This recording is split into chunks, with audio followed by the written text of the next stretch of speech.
আসসালামু আলাইকুম। এটিএন বাংলার গ্রামগঞ্জের খবরে সবাইকে স্বাগত জানাচ্ছি। আমি শান্তা ইসলাম। শুরুতেই বিআরবি কেবলস সংবাদ শিরোনাম। সড়ক দুর্ঘটনায় সিরাজগঞ্জ, গোপালগঞ্জ ও ব্রাহ্মণবাড়িয়ায় নিহত ৮। ৩ ঘণ্টা পর দৌলতদিয়ায় পদ্মা নদীতে পড়ে যাওয়া বাস উদ্ধার।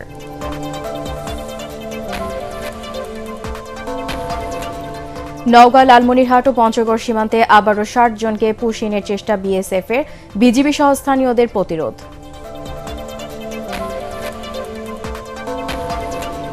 এবং পৌরসভার ফেলা বর্জ্য দূষিত হয়ে পড়েছে পটুয়াখালী শহর সংলগ্ন ইদ্রাকপুর, বিপর্যয় পরিবেশ। শুনছিলেন বিআরবি কেবলস সংবাদ শিরোনাম। এবারে জানিয়ে দেব বিস্তারিত সংবাদ। আলাদা সড়ক দুর্ঘটনায় সিরাজগঞ্জ, গোপালগঞ্জ ও ব্রাহ্মণবাড়িয়ায় ৮ জন নিহত হয়েছে। এ সময় আহত হয় আরও বেশ কয়েকজন। এদিকে রাজবাড়ীর দৌলতদিয়ায় ফেরিঘাটে পন্টুন থেকে আবারও পদ্মায় পড়ে যায় একটি বাস। তবে বাসে ওঠার আগেই যাত্রীদের নামিয়ে দেওয়ার কোনো প্রাণহানি ঘটেনি।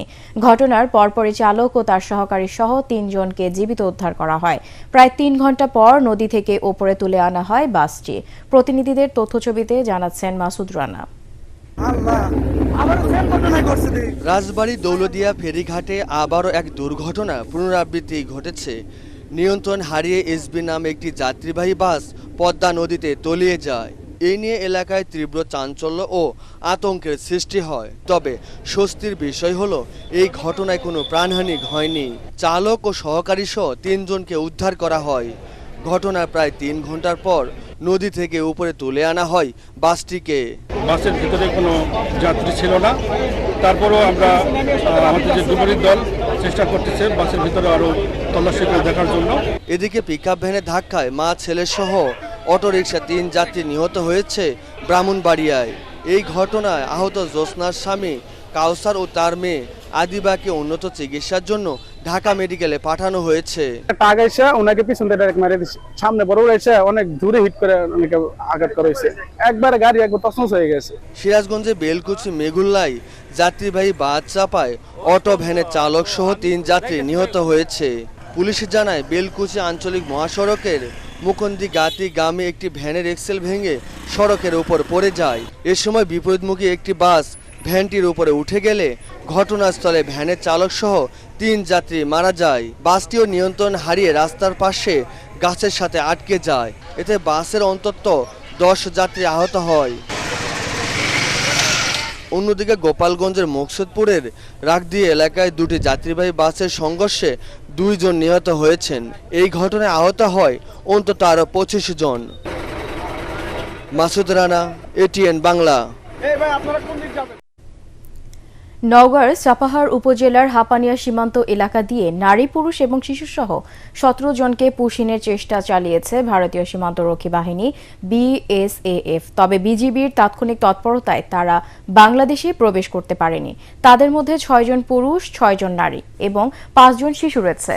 বর্তমানে তারা শূন্যরেখা অবস্থান করছে। সকাল ৭:৩০টার দিকে এই ঘটনা ঘটে।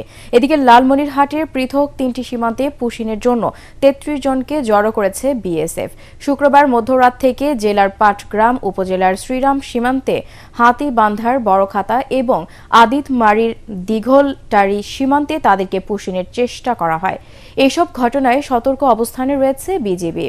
এছাড়া পঞ্চগড় সদর উপজেলার বড়বাড়ি প্রধানপাড়া গ্রামের সীমান্ত দিয়ে নারী, শিশুসহ ১০ জনকে বাংলাদেশে ঠেলে পাঠানোর চেষ্টা করেছে বিএসএফ।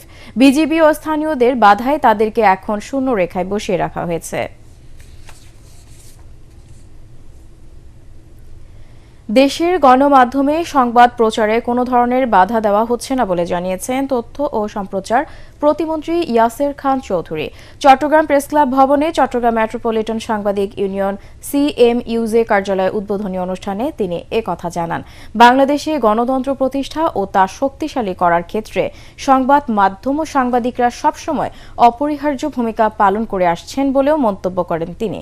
অনুষ্ঠানে ভূমি ও পার্বত্য চট্টগ্রাম বিষয়ক প্রতিমন্ত্রী মীর মোহাম্মদ হেলাল উদ্দিন, সংসদ সদস্য আবু সুফিয়ান, বাংলাদেশ ফেডারেল সাংবাদিক ইউনিয়নের ভারপ্রাপ্ত সভাপতি ওবায়দুর রহমান শাহিন, সিএমইউজের সভাপতি মোহাম্মদ শাহনেওয়াজ ও চট্টগ্রাম প্রেস ক্লাবের সভাপতি জাহিদুল করিম কোচি সহ বিশিষ্টজনেরা বক্তব্য রাখেন। প্রধানমন্ত্রী তারেক রহমান সাহেবের নির্দেশ গণমাধ্যম চলবে নিজ গতিতে, গণমাধ্যম থাকবে স্বাধীন। একটি স্বাধীন সার্বভৌম দেশে গণমাধ্যম তাদের নিজের ইচ্ছা মতো লিখবেন, তবে আমরা আহ্বান জানাবো বস্তুনিষ্ঠ সংবাদ যেন আপনারা পরিবেশন করেন। তারেক রহমানের নেতৃত্বে বিএনপি সরকার রাষ্ট্রীয় ক্ষমতায় এসে গত ৩ মাসে বাংলাদেশে আমূল পরিবর্তন করেছে বলে মন্তব্য করেছেন জাতীয় সংসদের হুইপ ও নাটোর ২ আসনের সংসদ সদস্য অ্যাডভোকেট এম রুহুল কুদ্দুস তালুকদার দুলু। দুপুরে নাটোরের নলডাঙ্গা উপজেলার বাসুদেবপুর দোলকালী মন্দিরে ৩ দিন ব্যাপী হরিবাসর অনুষ্ঠান উদ্বোধনকালে তিনি এ মন্তব্য করেন। এ সময় হুইপ দুলু বলেন, বিগত কোনো সরকারই মন্দিরের পুরোহিতদের কথা চিন্তা না করলেও তারেক রহমান পুরোহিতদের বেতন ভাতার ব্যবস্থা করেছেন।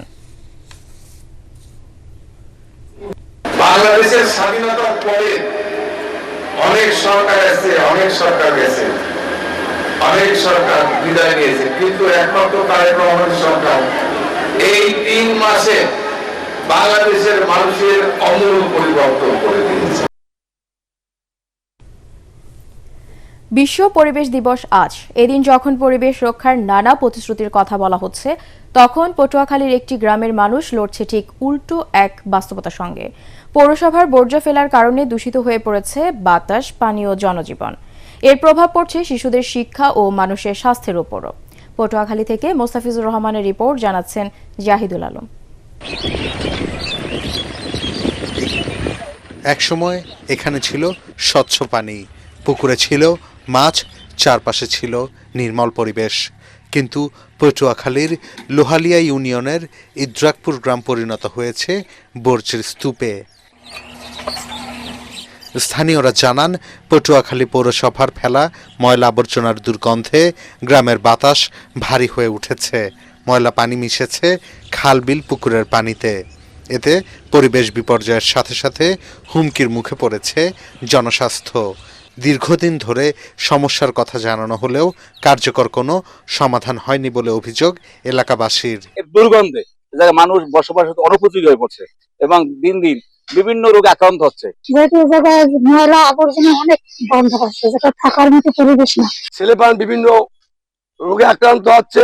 এই ময়লার কারণে আমার শ্বাস বেরিয়ে গেছে। আমি আজকে ৩-৪ দিন হয়তো বিছনায় শোয়া ছিলাম। আমরা সরকারের কাছে আকুল আবেদন করি যেন এই ময়লাটা অন্য জায়গায় নিয়ে ফেলাও। পৌর কর্তৃপক্ষ বলছে, সাময়িকভাবে এখানে বর্জ্য ফেলা হচ্ছে। পাশে আমাদের জনস্বাস্থ্য প্রকৌশল দপ্তর থেকে আমাদের একটা স্টেশন এস্টাবলিশ হচ্ছে। এটা প্রায় 60% অগ্রগতি হয়ে গেছে। ওই ডাম্পিং স্টেশনটা পেলে আমাদের এই স্থায়ী একটা সমাধান হবে। বিশ্ব পরিবেশ দিবসে ইদ্রাকপুরবাসীর দাবি প্রতিশ্রুতি নয়, প্রয়োজন দৃশ্যমান পদক্ষেপের। Bureau report, ATN Bangla. কারিগরি শিক্ষার মান উন্নয়ন ও দক্ষ জনবল তৈরির লক্ষ্যে নির্মিত মেহেরপুর টেক্সটাইল ভোকেশনাল ইনস্টিটিউট চালু হয়নি 3 বছরে। শিক্ষা কার্যক্রম চালুর অনুমতি ও জনবল নিয়োগ না করায় আটকে রয়েছে এই অঞ্চলের টেক্সটাইল আগ্রহী শিক্ষার্থীদের শিক্ষার দ্বার। তাই দ্রুত প্রতিষ্ঠানটি চালুর দাবি এলাকাবাসী ও সংশ্লিষ্টদের। আর এই বিষয়ে উদ্যোগ গ্রহণের আশ্বাস দিলেন স্থানীয় সংসদ সদস্য। মেহেরপুর প্রতিনিধি উম্মে ফাতেমা রোজিনার রিপোর্ট, জানাচ্ছেন মাসুদ রানা। অব্যবহৃত নতুন যন্ত্রাংশগুলো খুলে দেখাচ্ছিলেন মেহেরপুর টেক্সটাইল ভোকেশনাল ইনস্টিটিউটের কর্মকর্তা। 2023 সালে প্রতিষ্ঠানের ভবন নির্মাণ কাজ শেষ হয়। নির্মাণে 3 বছর পরেও চালু হয়নি এটি। কোটি টাকা ব্যয় হলেও আসছে না কোনো কাজে। ফলে ভবনেই নষ্ট হচ্ছে আসবাবপত্র ও যন্ত্রপাতি। আর টেক্সটাইল শিক্ষা থেকে বঞ্চিত হচ্ছে এই অঞ্চলের তরুণ জনগোষ্ঠী। এটি যদি চালু হয় তাহলে মেহেরপুর শহরের মানুষের শিক্ষার্থীদের অনেক ভালো হয়। সরকারের কাছে আবেদন জানাচ্ছি যে এটা একটু তাড়াতাড়ি চালু করার জন্য। টেক্সটাইলে পড়াশোনা কলেজে পড়লে চাকরিরও অনেক সুবিধা রয়েছে। প্রতিষ্ঠানটি চালু না হওয়ায় চাকরি নিয়ে দুশ্চিন্তায় দায়িত্বপ্রাপ্তরা। বরাদ্দের অভাবে থমকে রয়েছে সব কার্যক্রম। বকেয়া রয়েছে বিদ্যুৎ বিলও। রাত হলেই নামে মাদকসেবীদের আনাগোনা। হস্তান্তর হওয়ার পরের থেকে প্রতিষ্ঠানটা অচল হয়ে পড়ে রয়েছে। বাজেটের অভাবে রানিং করা সম্ভব হয়নি। দক্ষ জনবল তৈরি করার জন্য এবং গার্মেন্টস সেক্টরে দক্ষ জনবল তৈরি করার জন্য ভোকেশনাল ইনস্টিটিউটটা তৈরি হয়েছে। এটা চালু হলে বৃহত্তর কুষ্টিয়া জেলার অর্থাৎ মেহেরপুর, চুয়াডাঙ্গা সহ দেশের বিভিন্ন অঞ্চল থেকে ছাত্রছাত্রীরা এখানে টেক্সটাইল ইনস্টিটিউটে লেখাপড়া করার জন্য আসতো। আর এই বিষয়ে জানতে চাওয়া হলে প্রতিষ্ঠানটি চালুর উদ্যোগে মন্ত্রণালয়ের সাথে যোগাযোগ করবেন বলে আশ্বাস দিয়েছেন স্থানীয় সংসদ সদস্য। দক্ষ শ্রমিক বিভিন্ন স্তরের আমরা এখান থেকে সাপ্লাই দিতে পারবো। আমাদের এলাকার ছেলেরা প্রশিক্ষণপ্রাপ্ত টেক্সটাইলে প্রশিক্ষণপ্রাপ্ত দক্ষ কর্মী হিসাবে তারা কাজ করতে পারবে। পাট ও বস্ত্র মন্ত্রণালয়ের অধীনে মেহেরপুর টেক্সটাইল ভোকেশনাল ইনস্টিটিউট ভবন নির্মাণের ব্যয় ধরা হয়েছে 4,92,00,000 টাকা। Bureau report, ATN Bangla. দর্শক, পরবর্তী সংবাদ দেখার আমন্ত্রণ জানিয়ে এখনকার মতো শেষ করছি। এটিএন বাংলার সংবাদ ইউটিউবে দেখতে ব্রাউজ করুন youtube.com/ATN Bangla News। ধন্যবাদ।